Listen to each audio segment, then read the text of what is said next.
It's Bill's Roundtable, ladies and gentlemen. Welcome to another edition with your host, Dan Mitchell. We have our boy Kevin over here, and of course, Z-Bots. Yo! What up, fellas?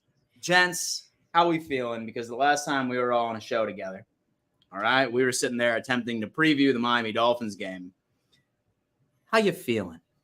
How you feeling after we literally defied all odds, went on a damn streak, and then, I suppose we're not surprised with the Dolphins choking in December, but Z, how you feeling about this, man? Still riding high, or has your focus sort of shifted right into this snowstorm that we're about to be walking into on Sunday?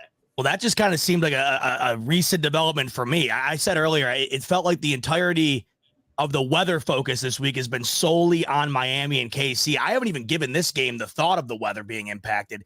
Then I saw that tweet where there was a report coming out of a Pittsburgh radio station with the potential of moving it to Cleveland. Now, I highly doubt that happens, but when I saw that was even being considered, that tells me they're preparing here for some pretty damn bad weather. So we'll see what the deal is. We've also in the past seen weather be considered to be a factor going into a game, and it wound up not being as much of a factor as we thought. But then again, we've also seen games like the Win Bowl last year against New England, where the weather was a massive factor. So we shall see. Both these two teams, though, they're used to it. Whether they're dominant in it is another question, but they're used to the weather for sure in Pittsburgh and Buffalo. But for me, man, I've honestly, it's been so hard to redial my brain in focusing on the next one after everything that's just unfolded. I after watching that Hard Knocks on Tuesday, it's one of the greatest things I've ever seen. Oh, cinema. I mean, I know you can't win an Oscar for a TV show, but somehow find a way to give that to him.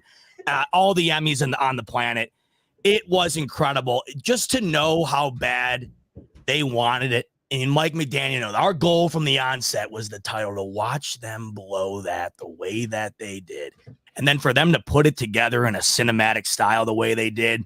I mean, if you're watching that as a Dolphins fan, I don't even know how you got through the whole thing. As a Bills fan, I was hoping they were going to go another hour or two. It was incredible. And I look back on the week and I look at how we got here. My buddy sent me a graphic from a while ago. When the Bills were 6-6, they had a 0.1% chance to get a top 2 seed. And here it is. I can't even fathom what's happened. And I've tried my best this past week before we get into this do or die territory to just appreciate the fact that we're here. Because even myself, after the 12 men on the field situation, I was losing all the confidence in the world. And when I was looking at the surrounding elements of the AFC and all the teams that were combined within that race to get the final couple spots, I could have never imagined this. So I've been appreciating the hell out of it. I think by the time Saturday comes around and we start watching those games, it's really going to click to me. I'm going to be like, all right, it's time to put the past in the past. But for this week, fellas, I've just been enjoying the hell out of what we got to witness the past couple of months. I mean, let's sit here and just relish in the moment that happened. And it's funny because Hard Knocks was interesting because I literally saw that meeting room, like that team meeting, and you could just see their facial expressions for the past 2 weeks where they are not entertained by the quirkiness of Mike McDaniel anymore. He's got no motivation skills at all. It's honestly, I've never seen anything like it. The guy's a great coach, but the ability to get those guys rallied, it is missing. Dude, I might go out on a limb and say that he's losing the locker room. But Kevin, how you feeling today, man? How you feeling? Better. I mean, after 6-6, I got some great receipts from back in 6-6 when I said they win 4 to 6 to 7 games straight at the end of every season, every year. So to me, it's a matter of, sure, it looked bleak, but it was really no different than the season 2021 that everyone likes to bring up, that the Bills should have won it all. And it was really no different from the NFC loss in overtime, missed pass interference call. Like there was so many things in common between these seasons so far that it's crazy. That year they got the 3 seed and had to go to Kansas City. Could be a totally different story here, but ultimately, like, they're looking good. Like, their defense is better today than it was in those seasons. 3rd DVOA in the last 8 weeks. That's what you're hanging your hat on right now. Can Mason Rudolph come to a situation? They're like, oh, we love running the ball. The Bills run the ball better statistically. That's the thing that most people that people forget. They're not like a dynamic rushing offense. They're good rushing offense. They're not a dynamic rushing offense. So ultimately, Miami's a better rushing offense. Bills took care of them in the second half. They went single high. Bills are going to be in single high all day. And ultimately, Mason Rudolph is going to have to fight these conditions, whatever they may be, and that report is completely false. They've checked into it. Bills and the Steelers side said they have no idea what they're talking about. Oh, they made it up? Yeah. I got that, I guess. But it got me thinking about the weather, I'll say, Kevin. At least it got me thinking about it. So I'll tell you what. So It's like fair. a lot of people have apparently been running with it. Okay. Well, the guy I've seemed reputable, didn't he? The guy who tweeted it out, at least on my end, he was a radio host in Pittsburgh. He had like 70,000 followers. I figured it was legit. Yeah, there was one more. Oh yeah, this is 93.7 The Fan. Yeah, that one. Steelers. And first off, I mean, this would be a fucking slap in the face to the fans. All right. I mean, first off, you already sent us over to London and miss out on a home game during the regular season. But then they would say, oh, yeah, fuck it. Let's just send them over to Cleveland for this game by itself. And don't get me wrong. Listen, I have PTSD from that win game that you mentioned. All right. With that Bills and Patriots game a couple of years back. But I'm still very confident in that defense. From what I'm seeing right now, I saw some report, man. It's crazy. Some people are saying, like, what's consistent right here is that it's supposed to be like 52-mile-an-hour wind gusts. This was yesterday saying light snow, but this morning I thought I read something that like you could expect whiteout conditions, like by the time the game starts, like literally just like a band of lake effect snow just sitting right over Highmark Stadium. And I'm not sure about you guys, but like it really doesn't change my confidence in this team because I don't trust their offense and I don't trust their defense without TJ Watt. I just don't. And tell me if I'm being overconfident. Should I be a little bit more nervous? Kev, talk to me. No, I think you're in good shape. I mean, ultimately, look, would you rather have the battering ram quarterback who's going to be able to get it done in these conditions? We saw epically cold conditions 2 years ago against New England in a game where, they thought maybe that would affect the game. It was cold. You're putting stuff on your like arms. It was wild conditions. Ultimately, Josh is going to be able to throw this ball at times, regardless of what condition ends up being right and wrong. I've seen a couple varying things. I've seen by noon there will be 0 precipitation. So I've seen like that band could hit the Bill Stadium Friday night, Saturday into Saturday night. Might be a mess getting there, especially for a 1 p.m. kickoff. Like if they ever had to do something like moving it to Monday night would probably be smart, but I don't think we're anywhere near that kind of scenario in this specific game. But they're not moving locations by any stretch. Also, with them already playing games on Monday, that would be the more natural move for the league. But I don't think we have to worry about any of that. When it comes down to the specific game itself, there could be lots of a concern to me, like that Mason Rudolph is going to come in immobile. Has a good arm, strong arm, really doesn't do anything improv that you like. Like it's none of this scenario other than Najee Harris being a battering ram. Other than that, and the Bills do very well against physical backs the way that they play. It's the speed backs that can get him, and that element's now gone. So the Jaylen Warren element is nothing I'm overly concerned with. He fumbled the ball like 3 times in the rain last week, if you remember that game. So ultimately, I think it's a good thing for the Bills. Like I don't think they're ready for it. They don't have the quarterback for it. Where Josh Allen, you're going to be able to run things with Josh Allen that no other quarterback can do in the league in these elements. The Bengals game was weird. It's almost like they didn't know there was going to be conditions against a good Bengals team with a good offense, and they moved the ball fairly well. So that didn't affect the offense there. The Bills' O-line was a mess. That was a big thing to remember. Last year's O-line by the end of the season was a mess. Mm-hmm. This year's exponentially better. So that's a big call out here is Josh Allen is the big great neutralizer, and them thinking about it this time rather than whatever Dorsey put out last year. Josh Allen will generally be good in these conditions. Okay. And so what about you, Z-Bot? Does this sort of ruin your expectations at all for this game, or does this, throw in an extra sprinkle of anxiety with all of these conditions being thrown in your face? It definitely adds a sprinkle of anxiety just because I already have a whole entire, cup and a half, 2 cups of anxiety that I throw in every game's recipe. Every game, man. So what's another teaspoon of another element I got to deal with? But, the one I initially, and I still feel this way, I think it shifts a little bit of an advantage towards Pittsburgh just because they're going to want to run the football. They did it all last week, and it was real effective early on. It kind of went away as the game went on, but they're certainly capable of running the football. Jaylen Warren over 5 yards an attempt. This season, Najee Harris coming off back-to-back 100-yard games. And even when they go to throw the ball, Mason Rudolph, shockingly enough, 3-0 in the last 3 starts, hasn't thrown a pick yet, which is crazy to me, and 110 rating in all 3 of them. So it's not like they're as bad as they seem on offense, and they certainly have looked a lot better post-Matt Canada and with the addition of Mason Rudolph for whatever reason. It's pretty crazy. But the one thing I think people will hone on in with the weather and then the game plan for both sides, it's going to be, well, Pittsburgh's going to want to run the ball. And I think they're definitely going to want to run the ball. They're going to want to keep the ball out of the hands of Josh Allen, and they're going to want to move the ball the way that they, I think, are most effective in doing so, and that's giving the ball to Jalen Warren and Najee Harris. But their run defense is just about as bad as the Bills are. The Bills' defense has been extraordinary in just about every category outside of the run D. But Pittsburgh's rush defense, they've struggled, and that's not even including the fact that TJ Watt won't be out there. And they're equally as bad at stopping the run when it comes to the quarterbacks. And Kevin hit it on the head. And if you go and look at the numbers when it comes to Josh Allen, he hadn't had a game where he ran for more than 10 attempts all season long. And then all of a sudden, the last 2 weeks roll around, which are the most prominent playoff type games. He runs it 11 times against New England.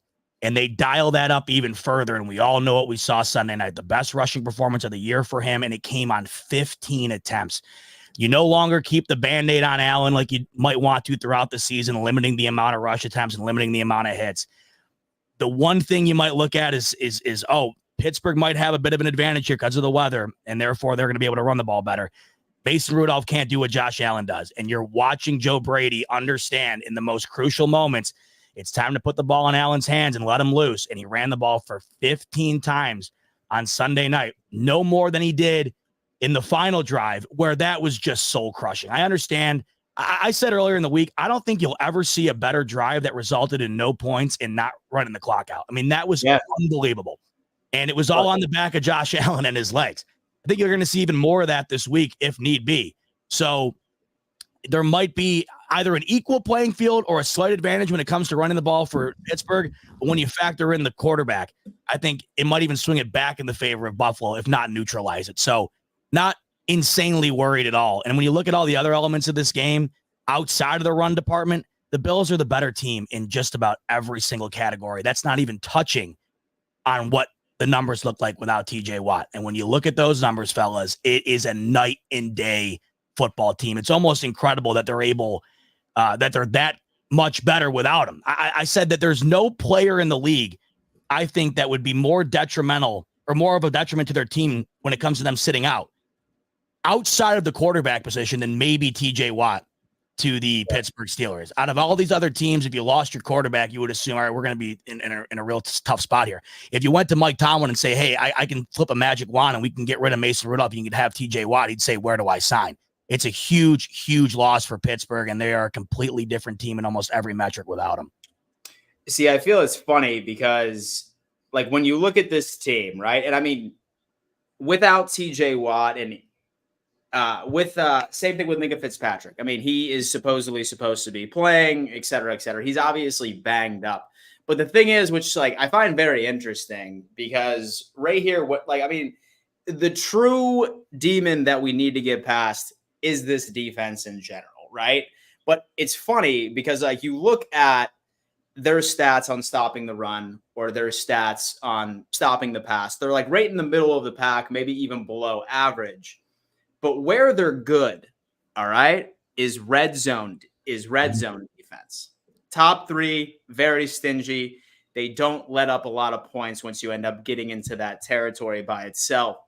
So my thing is that, number one, we know that this Pittsburgh Steelers offense is going to run the ball. They've been doing it 61% of the time since Mason Rudolph has been that quarterback. My theory is, and this is something that I think is going to be a different sort of game plan for our offense and Joe Brady.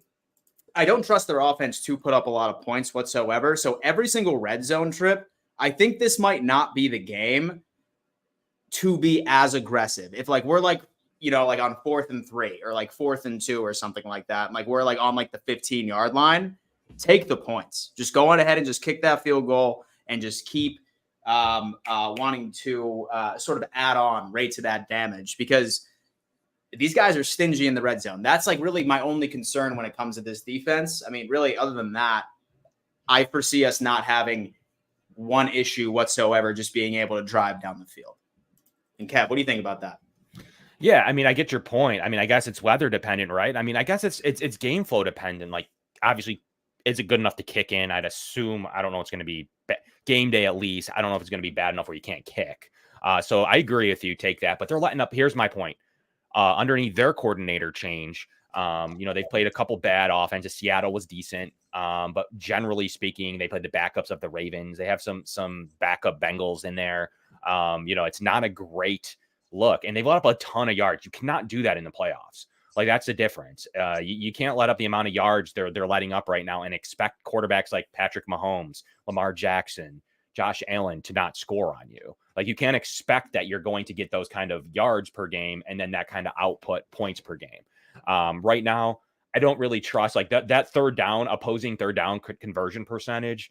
That's not good. Josh Allen converts it at the number one clip in the league. Those two aren't going to mesh very well when it comes down to those scenarios. So ultimately, depending on where you're at in the field, do those long drives, shorten the game up in the weather, and just continue to score each drive, which the Bills are actually really good at. They're really good at moving drives. One of the best teams in the league in drive starters. Put them away early and make Mason Rudolph. I mean, you can't rely on Najee Harris if you get up early on this team. So make him punt. He has no mobility. He's good. He's got good arm strength, but that's about where it ends. He's been accurate. That's kind of been his problem previously, but he's been accurate this season. Got a couple of good advanced statistics, but look, he's not the same player as some of these playoff quarterbacks. He is who you'd select out of the field, even over like Baker Mayfield, a couple others. Like, he is the worst starting. I mean, Joe Flacco, I would probably say, is better this minute. He's the worst starting quarterback in the playoffs. It's nuts. I mean, it comes that simple, missing their best player. So ultimately, if the weather's really, really bad, like triple really bad, then I don't know. I don't know what to say. Then I guess it is just kind of a Latavius Murray, and I mean, it's not a football game at that point, right? Yeah. No, man. I definitely get it. I mean, honestly, like, I would say, like, one thing they do well, they are a bunch of ball hawks. And I mean, granted, right? Like, I'm pretty sure they have like top 3 in overall takeaways, but I'm sure that there's been a couple of games where they just face an absolute shit, a shit QB, and like probably ended up just taking the ball away from like 3 or 4 times during one. I think they're sitting at like number 8 right now with takeaways. So like really being able to take care of the damn football is going to be massive, but it's not even so much that. If, for example, like we fumbled right in the red zone or something, I have all the confidence in the world that that's not going to translate like right into points, especially the way that this defense has been playing. Z, what you got? Yeah, the only thing with them that's annoying, and it happened last week, they can't do anything on offense. And then all of a sudden, boom, 70-yard touchdown. And that was the game. It just seems like they're the kings of having 1 or 2 major plays go their way. I mean, I go back to the game when they played Deshaun Watson and the Browns earlier in the year. I'm almost positive their offense never reached the red zone, and they won that game. I think they had 2 defensive touchdowns. And it's just weird. These Pittsburgh Steelers all year long, despite doing everything in their power to just blow the year and finally put an end to the, hey, have you heard Mike Tomlin has never had a losing season? It looked like they were finally going to end that constant remark being brought up by everybody. And here they are. They still somehow find a way. So it's the 1 or 2 little what the hell was that type things. Well, kind of like what the Bills had the other night that changed the ball game. That's the one and only thing that I look at that you might be concerned with as far as a consistent basis. No, especially when I look at the inability for him and Mason Rudolph to move around the field as well as a lot of these other quarterbacks. The Bills are also getting to the quarterback better than everybody. And they had 3 sacks against him last week. And like I said, outside of the 70-yard touchdown, they were playing the majority of the Ravens backups last week, and they weren't doing a whole lot of anything on either side. And let's face it, if Baltimore was really playing for something, last week they got all the way down with the ability to tie it at the end with all their backups in. They were still right there in that game. If they had maybe even half their starters that were out back in that game, I think it's advantage to Baltimore. But the one thing, and I want to go back to it again, because you talked about moving the ball down the field. I just want to emphasize, and it's look at this is super unfortunate for Pittsburgh, and it goes back to Sunday night. And I say this all the time when it comes to these moments. The injuries aren't the excuse for a loss, but they're certainly a factor. I understand factoring it in. You can't use it as the ultimate excuse for losing a ball game. Like, there's Dolphins fans out there currently, all they want to do is talk about the fact that those injuries lost them the game. No, the fact that Tua threw the ball to our sideline essentially on the final game, that factors in, or the final drive, that factors in. Mike McDaniel completely going away from the run in the second half, that factors in. 2 major drops from Tyreek Hill, special teams blunder.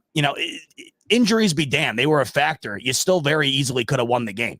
So you go into this game, and it's just crazy to me how different these Steelers are without TJ Watt. And I understand, like I said, not an excuse for losing the game, but this is about as big of a factor in regard to influencing a game that a team can have. They are 1-10 without him all time. You've probably been hearing that all week. Yeah. One of those losses, 38-3 a season ago against these Bills, who just dominated them from beginning to end. If you remember, first drive, I think it was the first play of the game, that unreal bomb to Gabe Davis to kick things up. We never looked back. That was one of them. TJ Watt didn't play in that game. Their only win, they scored 20 points and beat a reeling Tampa Bay Bucks team by 2. All the other games were losses, and it impacts them everywhere. They're allowing in those losses just under 30 points per game, and it affects their offense just as much. They're only scoring 16 points per game because they have the ball less and they have worse starting field position.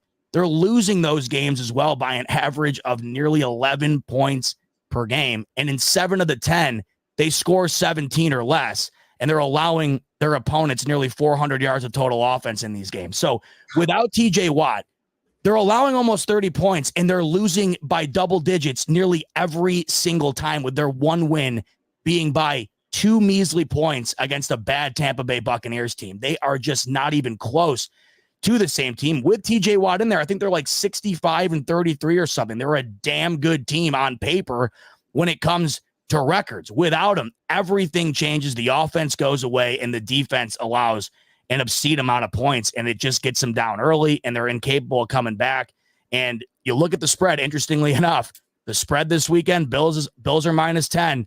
Average margin of loss for these Pittsburgh Steelers without TJ Watt, just under 11 points at 10.8.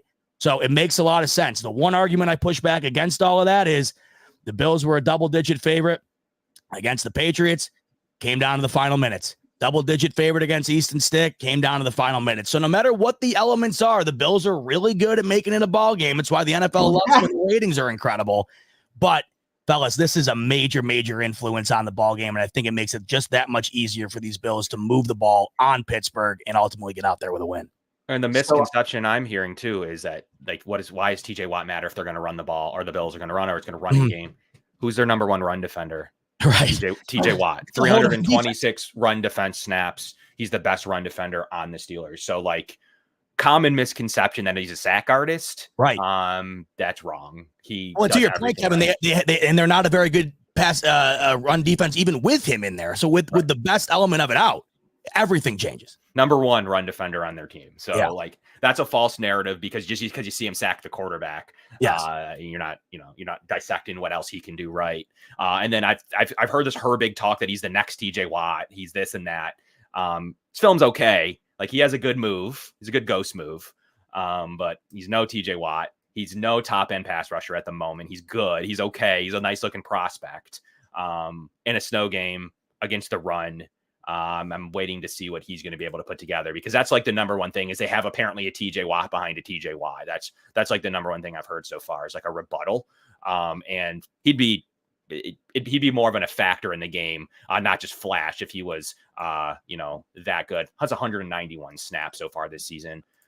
That's okay. He's played good snaps, but in a full-time role completely changes. It's just like any other statistic where when you get carries or you get more targets, other ratios and factors decrease as those increase. So I'm excited to see what Herbig can do stepping in these situations when he doesn't have a TJ Watt on the other side of him now. Even if it's Alex Highsmith in the game, fine. Alex Highsmith is good, but we got to see what he can do when it comes down to him and Marcus Golden in the game or whatever. Yeah, because right now, speaking of that, I saw that Deion Dawkins hasn't practiced the past couple of games. He was limited on Wednesday. He did not practice. He had an illness today, so he'll probably be a go. But a lot of this right now, and I mean, several of these obviously were attained during the Miami Dolphins game going into it. Say that I'm a gambling man. I really think that Rasul Douglas is probably not going to be a go. And in my opinion, I really don't see a reason why he should be, especially with this passing attack that we should be expecting out of them. And then I think Dotson is probably not going to be a go going into it either, but was fine with Spector. And so I'm not sure about what y'all thought, but I mean, I thought that Spector did a wonderful job on Sunday, like really being able to fill in for the guy already. But this is the injury report, like right as it stands. And if anybody has any other information about if you think that Rasul might, just go ahead and roll in, let me know. Quick info from what I've heard inside the team. It's not expected that Gabe Davis plays. It's expected that he is going to, they're playing for him to play next week. Phillips is supposed to be back next week as well. I think a majority of this list will be clean next week. So it's a matter of making sure that they attain that goal of being there. The illnesses should be fine. Like the Dawson Knoxes, Deion Dawkins should be a go. The Taylor Rapp's truly the one like on the fence. I don't know if he'll go, but if he can practice tomorrow, he will. So he's the one that's truly on the fence with that calf. Other than that, I don't expect any of the other DNPs to play. Dodson's in a sling. By all accounts, he's going to play with a harness next week. From what I've heard, he tore some stuff up in there, worse than they thought. So by all accounts, he's out too. So that's kind of the update that I've heard from inside the team. Yeah, I've heard similar, and it's a shame. And the biggest one to me that is the ultimate bummer is Rasul Douglas, just as well as he's playing. I mean, it's just been extraordinary. And, with that said, however, last week he goes down. I don't know how you guys felt, but I was thinking, man, if I'm McDaniel, I got Dotson going down and I got Douglas going down. This is the time where I try to take advantage of the unfortunate situation the Bills have just been dealt. And Tyreek Hill had 20 yards in the second half. They didn't do anything at all in the second half. It's a testament, not only, in my opinion, I think, to a improper coaching job and ultimate improper execution by the Dolphins, but Sean McDermott, it's masterclass after masterclass almost every week at this point with this defense. It's a rotating puzzle, gigantic puzzle on a table, and he's shifting the pieces every week and somehow making the picture come to life. He does it at mid-game last week, and it would not shock me at all going into Sunday and the remaining games without certain elements that you just don't notice it as much as you might on other teams, the way Sean McDermott has been able to disguise a lot of these injuries. It's a big bummer, but if you do go in and get it done in a situation where you are a double-digit favorite and are expected to, you hope you move on to Kansas City and you do get guys back in that game where I would imagine if you come down to those two games and you ask coach, what game would you rather have these guys for? That would be the one. So I go into this week, despite the injuries, super confident because McDermott's given me really no reason not to be with the amount of injuries that have stacked up on defense and his ability to overcome them. And how amazing is that like we are performing better with all the injuries? It's nuts. You look at like Kevin said earlier, the DVOA with the D is like right at the top, and it's weird with the offense. It's almost been like the identical number, like from the beginning to the end. But the defense, especially I think late game, that's where you see the biggest difference. It's just a completely different coached club, in my opinion. It just has a different vibe to it. It started where I thought it started was at the end of the Chiefs game. I understand the offsides and all that, but you were never going to have the defense to properly defend a hook and ladder that no one saw coming. That's just an extraordinary play. That's not on the back of McDermott. People forget the Chiefs still had a whole set of downs near their midfield line to go and get that game either won or tied. And exactly. We watched the Chiefs get into field goal territory with 13 seconds left. You can't tell me that game wasn't over. And McDermott drew up what I thought to be one of his best defensive performances in that moment. They were attacking Mahomes, and they gave him nothing down the field, including Travis Kelce. So it seemed to start there to me, and you saw it again last week. They should have picked off Tua the play before they picked him off, which made it twice as hilarious to me, in my opinion. It should have been picked off twice. Rapp had it, dropped it. I forget who it was on the deflection, but it should have been picked off. And me and my dad were like, we needed Tua to Tua. That was the moment. Maybe we squandered it like we've squandered a million other chances. And next play, I'll just give it right back to you. So my confidence, it has remained the same with this defense until I'm proven otherwise. And as the season has gone on, honestly, my confidence has risen, and it's got a lot to do with McDermott. My God. I mean, really, Kevin, like, what have you noticed, like, So has there been like a switch up in overall scheme, in like packages or something like that? Like, why is this defense looking the best it ever has with us losing all of these all pros throughout this like beginning of the season? Why is it so much better? To kind of cap that segment off there. So Bills offense weeks 1 to 10, third in the league DVOA. Offense weeks 11 to 18, sixth in the league DVOA. So fared fairly standard. They played some good defenses too, more toward the end of the year. The third was obviously inflated by the first 4 weeks, then a huge lag. But still, they were still fairly successful throughout the season. And at the end of the year, they were very successful running the ball and in different formations. Defense, now to your question, the Bills defense weeks 1 to 10, 23rd DVOA. And since week 11 to 18, they were third DVOA. Wow. Third best defense in the league in that stretch. And yeah, I mean, better opponents, Kevin, too. Wouldn't you argue? Too. Yeah. And the better opponents will factor into the score. So they played well against good opponents would obviously increase that DVOA. And that's kind of what you see. I think the propensity to stop them short. Okay, so what have they done? They've really gotten teams off the field. They've gotten them to punt. And that's huge. So drive success isn't just geared toward like, I threw an 80-yard touchdown. It's also geared to like, how much time did you take off the clock? How many successful chain moves did you have? How off balance was the defense? So some of those things do go into some of those advanced statistics. And the Bills are doing a really good job of keeping them off script, getting them to punt, disguising coverages, quickly switching to a single high safety look was new for them. They switched to the Poyer in the box with Rapp coming in look. So they changed things up mightily throughout the season, as well as, got production from the D-line, fourth most sacks in the league. Really were second to third most of the season. At the end of the year, they only the 1 sack on Tua kind of dropped them to 4. But ultimately, they were doing a lot of different disguise looks, a lot of stunts, a lot of things to confuse and drop linebackers a little bit better. Terrell Bernard was a consistent force. Dodson actually started playing good. And the corner room, which is the biggest one, you're getting top 10 corner play from Rasul Douglas. You're getting top 10 corner play from Christian Benford. And you still have one of the best slots in the league in Taron Johnson, as well as, your safeties are back. Yes, they have their moments, but they're still wily. They're still smart. An open field against Devin Achane. That's not going to be an ideal matchup because of his shiftiness. But outside of that, you see strong disguised coverage and what they're able to do on the back end in cover 3 and cover 6. It's super hard to diagnose. I'm not sure Mason Rudolph has that in him, but he's going to have to understand the coverage changes and when they go to single high, what they're going to do, because the Bills will come in there to stop this run game. So Mason Rudolph's going to have to adjust to single high. Mike McDaniel tried and was super unsuccessful, and he's one of the best offensive minds in the league. Can the Steelers adjust to something along those lines? Mahomes can. Can Steelers adjust to something along those lines?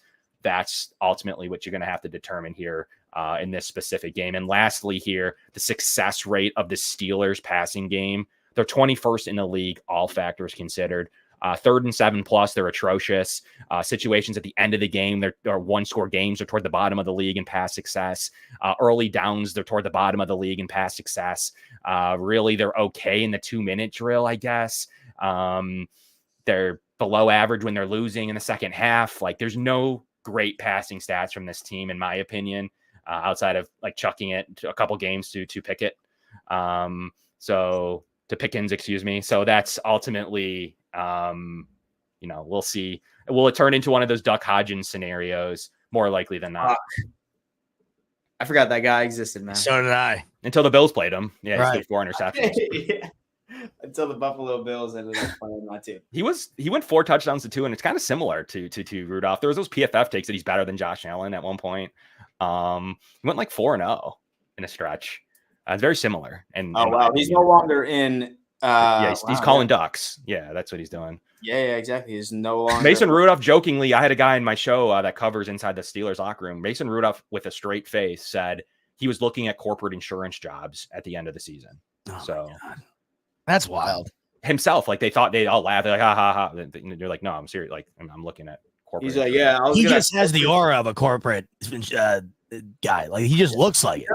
Yeah. So, I mean, that's coming from inside their locker room from a guy that covers their team. So, I mean, he's had a great run, might put some stuff together. We'll see what he's able to do in these elements. And so, has the 7 seed ever won? No, 0-6. Nope. Yep. Yeah, I feel like they have it. since it's The been. Bills have had the two closest shots at him. I'll tell you that. I mean, it's been real damn tight. Philip Rivers with an absolute bomb at the end. Bills have given a couple scare. That's why it's Sunday. It's like, no matter, to me, it's like all this stuff factored in, and there's a lot. It just feels like it always has to go that way, even though you win. It always has to be earned, especially as a fan, where you got to just not have a relaxing moment. That's why the Dallas Cowboys game, out of all these games this year, oh my God, was just the best 3 hours of the entire season. Nothing to worry about and just pure dominance. I'm praying to God that I have that feeling on Sunday. I know. That would be nice because, I mean, now I think the lines are at -10. Yep. I'm not like sure that I'm confident in me actually putting money down. I don't like the line at all. I don't like it at all. I really, really don't. I mean, I'm thinking this is going to be one of those games, especially with like the supposed conditions. I wouldn't be surprised if this was like a 17-7 sort of game or something along those lines. Yeah, that I would really don't see it being high scoring whatsoever. I haven't even looked at the total. I'm scared of it, man. I mean, especially with Tomlin. I mean, as much as there's a part of me that's just like, oh fuck, dude, like we are going to go on ahead and play down to our competition again. And it pisses me off too, because like my entire narrative, I was like, hey, thank God once the Patriots game was over, I was just like, we no longer have to play a shitty team because we're only playing playoff teams. And then boom, here comes the Pittsburgh Steelers. All right. Like one last little test that we just need to get past these frauds and then move forward right into the division.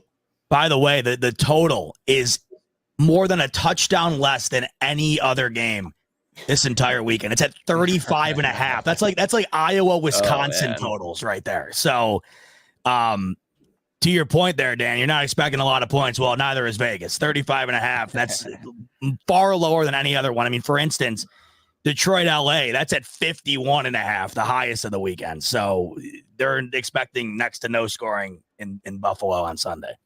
Like, what are they expecting then? Like 22-12? Well, that's the weird thing. Like because I was just thinking, if you got a 9.5 point spread, if the Bills cover, yeah. And right, it would be like 17-7, like you said, Dan, would cover the under, and then you'd take the Bills on the points. So I don't know. The more I think about it, the more 35.5 seems like it would be tough to get to. Because even if the Bills rally up 24, Steelers put together 10, you're still not hitting that number. I don't know. The lines are weird to me, man. My favorite line of the week, probably by far, would be the Rams +3 or the Packers +7. The rest of them, I loved the Chiefs at -3, but now that it's up to 4.5 with that weather, I'm a little weary. The Dolphins team is coming in rough. They've never won in those conditions. I still take 4.5. But if you look at it like in this situation with the weather, if the snow doesn't come, I could see like it's baiting people. Like Josh Allen, 35 point, you could do that alone, right? So ultimately, it's a bait job. And if the weather doesn't come, it's realistic the over could hit. If it's bad, like Saturday and into like the morning, but then game time, like for the actual play of the game, it isn't bad. I think, you could expect things to maybe the Bills are able to achieve defense because their defensive numbers they're using metrics. A lot of times people don't realize Vegas is very metric based. Sure. And their metrics aren't good. Like their defensive metrics, like they're good, like from a points allowed standpoint, but there are some advanced metrics that I don't love for them, missing their best player 1 in 10 in that situation. So they're definitely playing off that scenario. And to your point earlier, 0-6 on the number 2 versus 7. They've been outscored 196-123. The Bills played the 2 closest games. The third game was a blowout against New England. But the Bills have acquired that 3 out of the first 4 years that this game has existed. Of course, right when the bye goes away, the Bills acquire it. I say it every time. Out of 4 seasons. And the other season, they were the 3.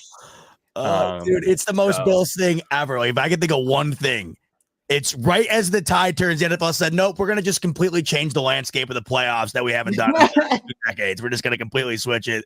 2 seed no longer gets the bye. It's the funniest thing ever. And do you think the Packers are going to win down in Dallas? Because that's the only way. I got to tell you, fellas, I don't know. I don't know. Okay. There's something really weird about that. Like when we were talking the other day, Dan, about the Browns and stuff. Yeah. There's something so poetic and makes so much sense to me about Mike McCarthy losing to a first-year starter against the team he won a Super Bowl with. It just feels it makes so much sense. And now you're looking at all of these available coaches, and I just wonder, because if that happens, I think it's over. So I just wonder what happens. If I'm looking at both the games, though, the 2 and the 7, far more confidence in Green Bay's ability to go in and get it done than I am for Pittsburgh to go in and do it against Buffalo, just because I don't trust Dallas at all. I understand they're averaging 40 points at home. What is it, 15, 16 game win streak? But it's a spot for McCarthy and the Cowboys and Dak that I just do not have trust in. 7 points is a lot to me in that game. And so just watch the Dallas Cowboys players band together and be like, hey, listen, we are 1 game away from Bill Belichick coming here next year. Let's go on ahead and I would just love to see that. I would love to see the dynamic of Belichick taking the podium Sunday and then Jerry doing his radio show on Monday and just watching that show unfold. The only way it would be better is if they do all that and then they get Hard Knocks somehow. I don't think they're eligible because I think you have to have missed the playoffs for the last couple of seasons in order to be eligible for it. But we're going to see this week in general, outside of the games. But that's another reason why it's been crazy to me to dial in. This week has been insanity. Dude, it's wild, man. Literally, like Thanos snapped his fingers for all our, it's crazy. The childhood coaches, man. I mean, him and Pete Carroll, and then Mike Vrabel, which I thought was, I think, the dumbest decision I think any NFL organization could have ever made whatsoever. I don't get it. It's a giant carousel. It really, really is. But so you're saying that you're upset of Super Wildcard Weekend, which, by the way, is my personal favorite weekend of football all year. Oh, it's great. Is this weekend, man. It's absolutely beautiful. Obviously, great matchups. And so is that your upset of the week? Well, I guess that would Packers Cowboys? That would be the major upset. I know it's classified as the upset, and the one I would choose more than that based on confidence level. I don't really find it to be an upset. I think Matt Stafford and the Rams go in and beat the Detroit Lions. Me too. Detroit's defense is abysmal. I think Matt Stafford goes up and down the field on him. We've seen Goff in moments this year. I'll go back to Thanksgiving, or it's like, holy shit. I mean, what is going on here? They can't do anything. He's turning the ball over every other snap. I just don't see how Stafford doesn't have the most confidence he's ever had going into a football game in his life, the most fired up he's ever been going into a place that has never hosted a playoff game, and you were around for the better half of that duration. I just think the Rams are kind of similar to the Bills right now, where everything started clicking at the right time. Yeah. And I don't know, man. That would be, if I had to pick one upset, that's mine. Lock it in. Rams beating the Lions.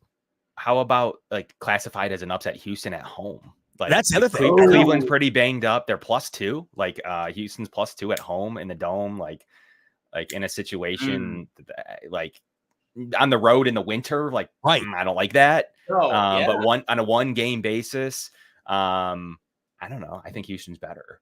It's weird. That team, both those teams have elements I think that are better than the other.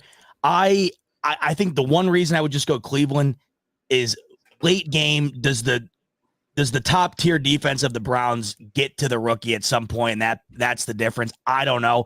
But to your point there, that game to me, I think I have the lowest read on out of all of them. That, and quite honestly, Bucks, Eagles. Is there any team playing worse football in the league right now than the Philadelphia Eagles? I don't think so. I got the Bucks beating the Eagles this week. I do. It wouldn't shock me, but when the Bucks are bad, man, they blow. So I have that game to me could be 13-10, unwatchable. And either way, that's a game to me, total toss-up. If you want to talk about an underdog, I don't even know how big of a deserving fact, or how big that Tampa Bay deserves to be an underdog in that game, the way that the season ended here. They're both on equal playing fields to me. Yeah, 1-5 since the Bills game. They went both opposite directions there. Since crazy scenario of that. What path would you guys like more? That's something I put up a poll yesterday, 2 days ago. Saying the best. Obviously, ending in at Baltimore is not I'm not scared of Baltimore. I think they're a really good team. They have the MVP. They're going to win the MVP. It's a good football team. So let's leave at Baltimore out of it, because obviously we won 3 home games. What path would you prefer the Bills take? My preferred is next Kansas City, because I'm not scared of Kansas City whatsoever. I mean, listen, I know that everyone's riding this narrative right now. They're trying to say, oh my God, it's Patrick Mahomes in the playoffs. Listen, their dropping issue is not something that's just going to magically be fixed since the playoffs are here right now, right? I think this offense is completely inept, and I've had the Kansas City Chiefs being done in the divisional for the past couple of weeks. After the Chiefs, And so I want the Cleveland Browns. Yep. That, in my opinion, is the easiest path to Vegas right there. It's not only the easiest, I also think it's the best. Here's the reason why I'd love it. Because if you're going to go win the Super Bowl, it feels like in order to really make it, not that, I mean, God, they could go in and win that game 3-0 and it would still be the greatest thing that's ever happened to me. But to get there and win it, it feels like a win over Mahomes at home would really add the gigantic layer to the storyline, right? To the storyline, Dan, of getting to the bowl and winning it. It's the first time he finally comes to Buffalo and plays in front of fans. They've only played in Buffalo once since he's been there, and it was during COVID. I think the Bills are a better team, and I also think it's just an incredible story if they're able to do that. And then I cannot think, the younger kid in me, and really anybody who's grown up on Lake Erie for the last 25 years, can you think of a more absurd statement about a decade ago? If I go up to you and say, you're never going to believe this, Bills Browns AFC champion. And then you fast forward, not only could it be a reality, but Joe Flacco's QB in the Browns. I mean, I can't think of anything better than that. It's unreal. I also think it would be an extraordinary football game too. But I will say this, and this is the only thing I would say in regard to this out of this whole entire playoffs. If the Bills got there and somehow lost to the Browns, obviously I'm sick to my stomach and I wouldn't know what to do with myself, but I got to tell you, there'd be no team in the AFC I'd be happier for to be able to go and do it. So at least at that point, you could be like, you know what? It sucks they lost, but it's way better than having it be the Ravens or the Chiefs or whatever. Because you know that exactly that fan base feels the same way you do. And if it can't be the Bills, and if it was like the Browns and the Lions or somehow, I mean, I know I got the Rams winning, but there are some outcomes this year that I think could be nuts. And I feel like we're going to get something. Guys, I don't know how you feel, but it's been jammed down our throats so much all year that it's going to be Ravens, 49ers. It almost makes me convinced that there's no way that's what it's going to be. Dude. In fact, I will go out on a limb here, and I will say this. I guarantee you one of the 1 seeds will be eliminated during the divisional round. And I have the Rams like actually having the best shot at beating the 49ers. Say, for example, that they do pull it off. I really think that with the LA Rams, I think that is the only team that has a genuine shot at beating the San Francisco 49ers right in this playoff. And then even in Baltimore and going up against Cleveland as well. I mean, everyone flexes that 1 seed of going on ahead and being able to be all rested and stuff like that. But by the time the Ravens and the 49ers, they take that field during the divisional round, these dudes haven't played in-action football for close to 3 weeks. There's going to be some damn rust going into it, and I wouldn't be surprised if one of them gets bounced. Rams-Cowboys NFC Championship game? Rams-Cowboys. Like dude. I got a Rams-Cowboys NFC Championship. Yeah, I got a Bills-Rams Super Bowl. I don't know why. Wow. That's what I came to. 2-6. Wow. I don't know how I got there. I think that it would just be so fitting. I just think it would be so fitting that the two teams that were very similar down the stretch in the way that they were viewed, I think right now might be two of the more dangerous. Now, the Bills obviously has some bias aside, but I have no bias in the NFC. I went through the NFC, and I'm going through the Rams, and I'm thinking, I think they can beat Detroit's defense. You move on, and I look at it, and I say, okay, well, then if it's Dallas, right, or whoever it would be, who would it be after that? Would it be Dallas? Dallas. Yeah, I mean, it depends because, like, if you had the Packers possibly win, right? That's why Packers are going to the Niners, yes, and then they're going to Tampa. Like the problem is the Niners' path is going to be Packers, Rams. But I think they lose to the Rams in the NFC Championship. That's what I had, which I think would be an unreal game, right? Because those two coaches square it off. They have a crazy. It could happen, because then you have the Rams beating the Bucks or the Eagles to go to the next round. Yeah, I mean, truth be told, I guess what I'm getting at, I think we're all in agreement. Anything that would be better than Baltimore, San Francisco. I don't know how much San Francisco's right in the ship compared to what they did a couple of weeks ago. I mean, it wasn't even close.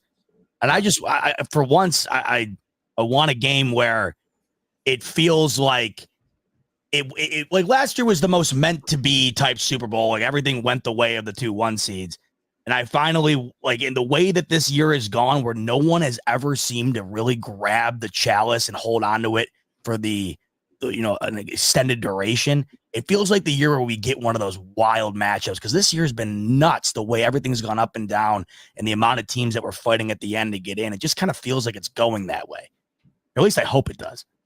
I could see that. Yeah, I mean, who knows? I mean, what do all the Texans need to do? You never know. All they need to do is beat the Browns, and the next thing you know, they could be on their way to Baltimore and beat them. You don't really know how the thing's going to play out. The Dolphins blow. The Dolphins get it done. Their offense is back and healthy. Like the Dolphins' offense is healthy. I don't think they're going to get it done, but it is. So they beat the Chiefs, and then with the Texans, they beat the Browns, and we welcome Miami next week for the divisional.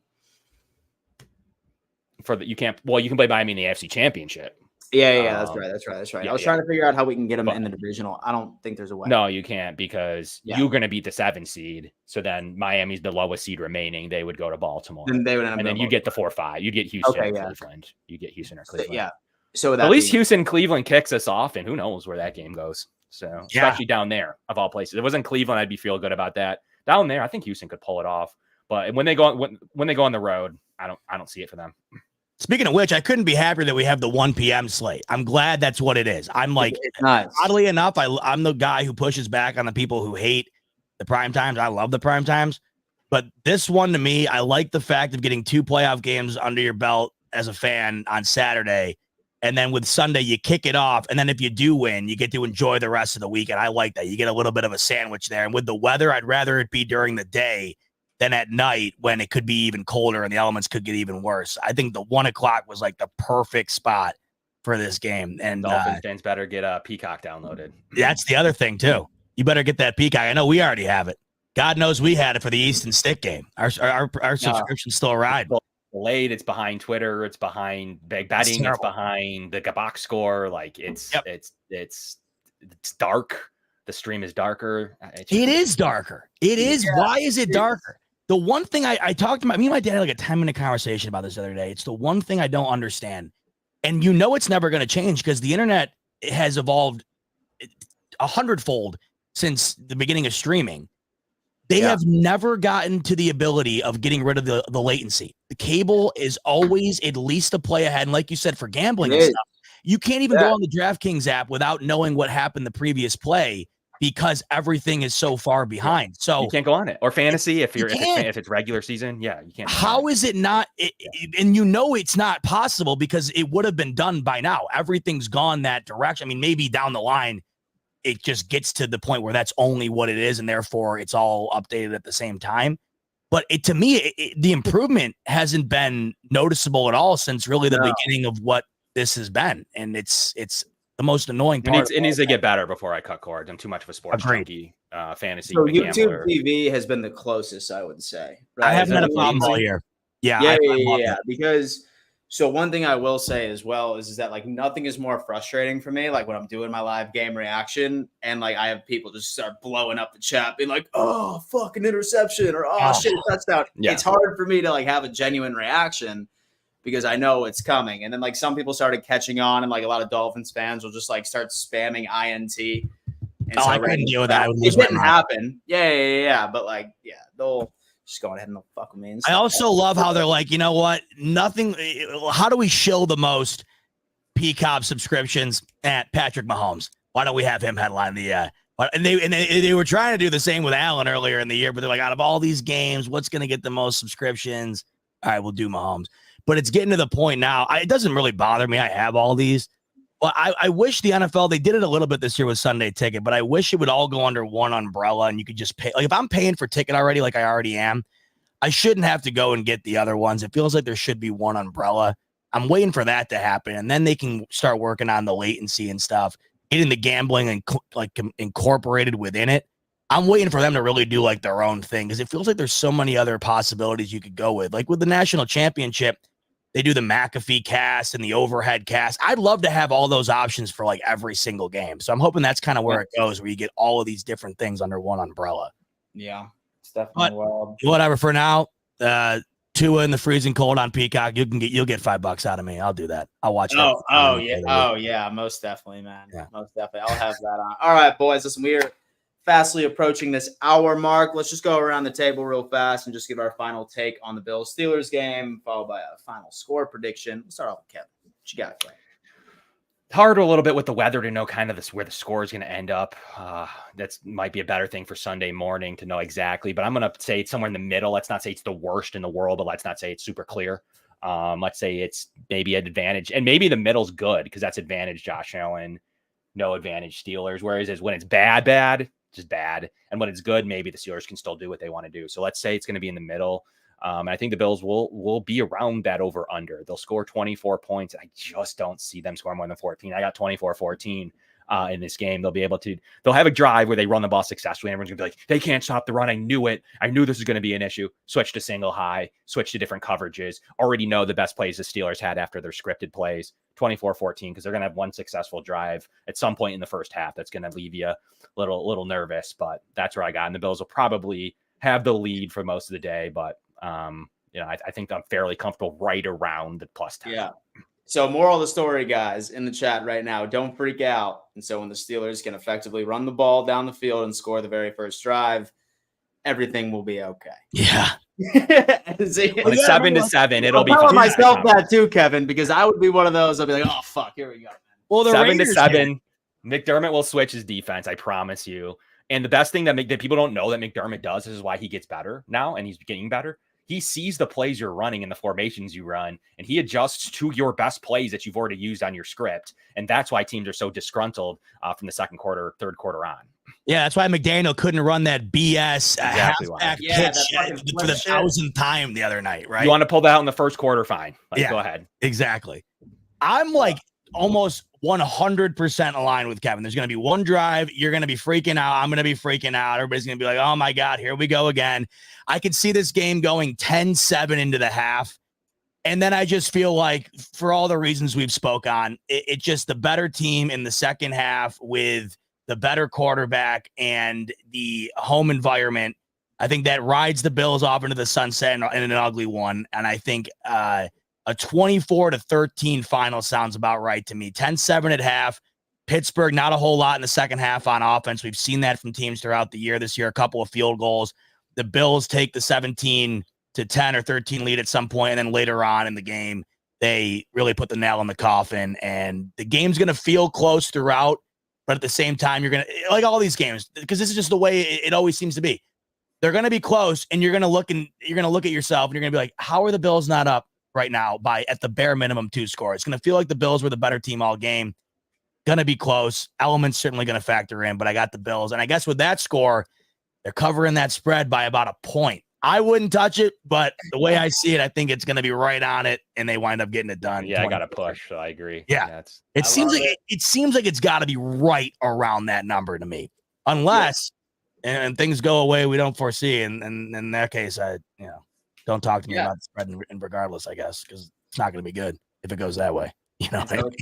And so it's either the Bills beat the Steelers or the Bills beat the Bills, man. Those are the only 2 outcomes in which that I see this game happening on Sunday. Same thing, low scoring. I definitely see this being a run first. I definitely see this being a Fournette. I definitely see this being a Cook game. Even let's just have, so with the Josh Allen in the mix as well, using his legs. Low scoring, I'm going to go 21-10 Buffalo Bills.